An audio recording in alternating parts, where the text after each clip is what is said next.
Please.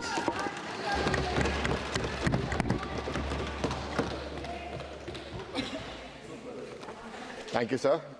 Thank you for giving me this opportunity to speak about education, which is a subject very close to my heart. Before I speak for the demand for grants for the Ministry of Education, I'd like to just respond to some comments by the opposition, where they mentioned about the division of budget over the number of students. I'd like to highlight here that, as was mentioned by members of the opposition, education is a concurrent budget item.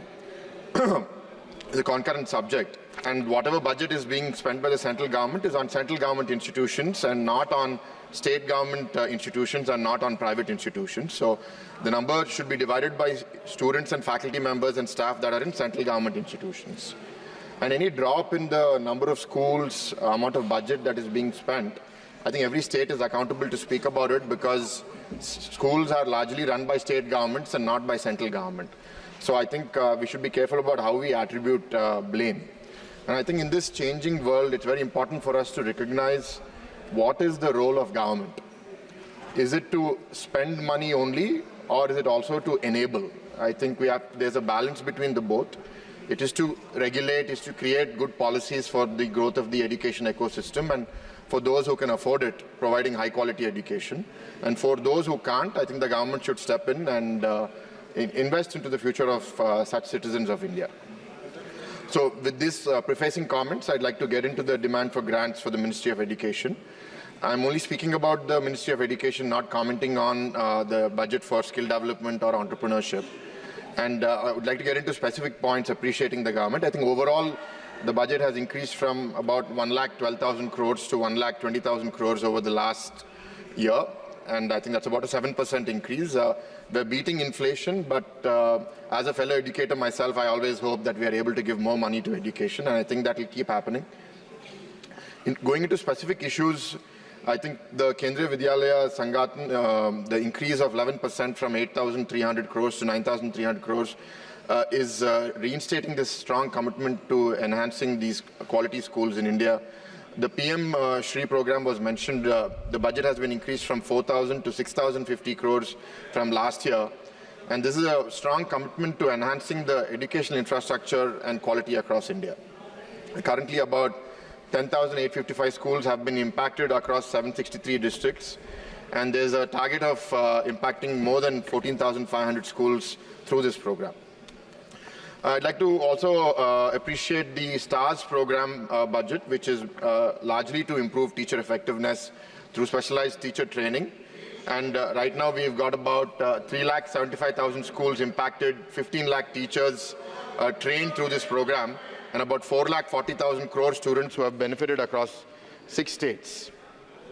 I mentioned this in my speech on the budget, and I think I'd like to mention it again here on education. I'd like to specifically appreciate the e-vouchers being provided to about 1 lakh students every year to secure loans of up to 10 lakhs to pursue higher education in domestic institutions, and the 3% interest subvention on student loans. On higher education, a subject very close to my heart, the budget has increased by 8% since last year. And two aspects in particular: the budget to world-class institutions, like the Institutes of Eminence, has increased by 20% from 1,500 crores to 1,800 crores this year. And the support to central universities has increased by a large 38% from about 11,500 crores to close to 16,000 crores now. The one thing I'd like to request here, sir, is while the allocation has increased overall, the budget for the Central University of Andhra Pradesh and the Central Tribal University of Andhra Pradesh, which are subjects of the AP Reorganization Act, have been subsumed into the larger support to central universities. I request that the budget, whatever has to be allocated to these two specific universities in Andhra Pradesh, continue as expected in the Act, and we are supported to establish them as soon as possible. I'd like to then go over the achievements of NDA over the last 10 years. I think one of the foremost things has been the new education policy that was announced about 4 years ago, and various aspects of implementation are between the states and the center.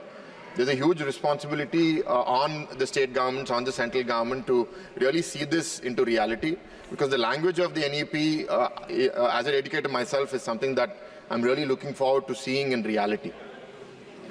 What are the achievements of the central government? Speakers of the government and representing the BJP have spoken also about the number of universities that have increased from 700 to 1100, number of colleges that have increased from 37,000 to 44,000, the number of central government institutions, the institutes of national importance have doubled from 75 to about 149 in 2020-21, and more have come in the last 2-3 years.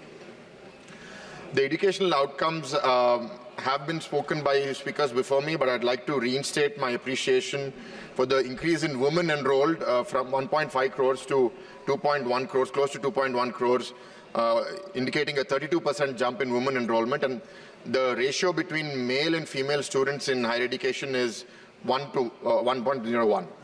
So that's a fantastic improvement, and that means that more women are actually coming into education than before. And I appreciate the government's efforts in achieving that. The 7th pay that was implemented in 2016 for faculty and teacher salaries and staff salaries across institutions in the state and the center, I think has done a great job in making education an attractive employment opportunity for citizens of India. We run a private university and we pay salaries, and we are constantly competing with government institutions on attracting talent. And we still fight for talent vis-a-vis those who go to institutions like the IITs and the IIMs. And I think the benefits that the government provide and the stability that the government provide really attract high-quality talent into educational institutions in the government. The private sector is growing. As was mentioned, about 50% of the students and faculty are in private sector institutions. But I fear that many private institutions are not able to recruit faculty at the quality that the government institutions are able to. Another measure that has come about a decade ago is the NIRF, the rankings for institutions across the country. And now I think it's made a very clear race for institutions everywhere that if you want to recognize, you want to get recognition, you want to get access to funding, you need to do well on these rankings. I want to request the government to pay more attention to this one aspect where I think we've reached a good place now, but I'd like it to become more qualitative in the future so that there are some metrics which reward you for quantitative growth, which is good, but once we've reached some quantitative level of success, I think the emphasis on quality, whether it be the quality of publications, the quality of PhD, is going to be the next level for NIRF to lead institutions to the global rankings. There are some institutions in the global 200 rankings from India today. There can be many more. I think we're well underway in that direction. I think the evolution of NIRF is going to help us get in that direction. Coming to some requests, sir, for our state to begin with. The Ministry of HRD has, sir, I'm the only speaker from my party, so I think we have about 20 minutes. 7 minutes. Not more than I spoke, but I think our party has about 20 minutes. Okay, sir, take one more minute, fine, yeah. Finish.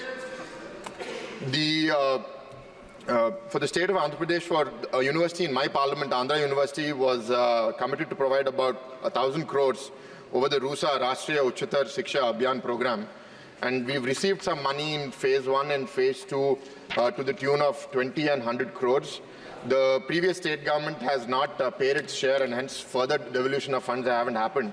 So my request is that the state is in a bad shape. This program should continue to support Andhra University. And the RUSA overall has increased to 1,814 crores this year for such state universities across the country. I appreciate the intention of the government to keep taking that forward. Again, coming back to the Central University, the Central Tribal University of Andhra Pradesh, the IIM, IIT, NIT, ISER, all central government institutions, many of which are in various stages of completion. I request the Ministry of Education and the government to continue allocating funds in a speedy manner, and whatever support is needed from the state government, we will provide it. I'd like to highlight the Central Tribal University in particular, where a campus was allocated in my parliament during our regime between 14 to 19 in the state, when Mr. Chandrababu Naidu was the chief minister. But the previous state government had created a lot of confusion, tried to move it to a very different area where they didn't allocate the land fully, and the campus didn't start. And the request from the staff of the Central Tribal University is to come back to the campus that was allocated in Kottavalasa Mandal in my parliament, where the 500 acres of land has already been allocated. I'd like to end with recommendations to the government on certain points. One is the One Nation, One Subscription initiative, where you give access to journals to institutions across the country. If the central government can get that access, I think institutions around the country will benefit. Integrating social and emotional learning into the Indian curriculum and encouraging alternative education models is critical because we're seeing mental health challenges grow across the country, and I think that support is essential for our education to change. Giving more support to repairs and maintenance. I see that government institutions are suffering from lack of repairs and maintenance budgets. And lastly, and most importantly, I'd like to request for a budget on research on how outcomes of school education, outcome of higher educations are changing. What's happening? Are government school students going to colleges? Are college students getting jobs? We need to track them maybe via the Aadhaar, create a national database, and change the way we invest money into education, because with the advent of AI, with the advent of technology around the world, the jobs are changing and our education system doesn't seem to be equipped enough to face those changes. I request the Centre to invest into that research and change the way we invest our money for the future. Thank you for this opportunity, sir. Thank you. Sri Sunil Kumar, Honorable Member Sunil Kumar.